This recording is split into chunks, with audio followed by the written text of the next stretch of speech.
વલસાડના ગુંદલા ઓવરબ્રિજ ઉપર બિલ્લીમોરાના બાઇક ચાલકને અજાણ્યા વાહને અડફેટે લેતા ગંભીર અકસ્માત સર્જાયો.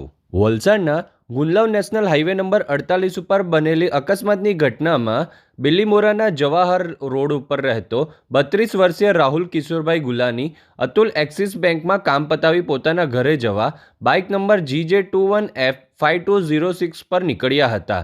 જે દરમિયાન વલસાડના ગુંદલા ઓવરબ્રિજ ઉપર મુંબઈથી સુરત જતા માર્ગ ઉપર પૂરપાટ ઝડપે વાહન હંકારી રહેલ કોઈ અજાણ્યા વાહન ચાલકે બાઇક સવાર ઈસમને ધડાકાફેર અથડાતા બાઇક ચાલક નેશનલ હાઈવે પર પટકાતા તેનું હેલ્મેટ નીકળી જતા માથા તથા શરીરના ભાગે ગંભીર ઇજાઓ પહોંચી હતી.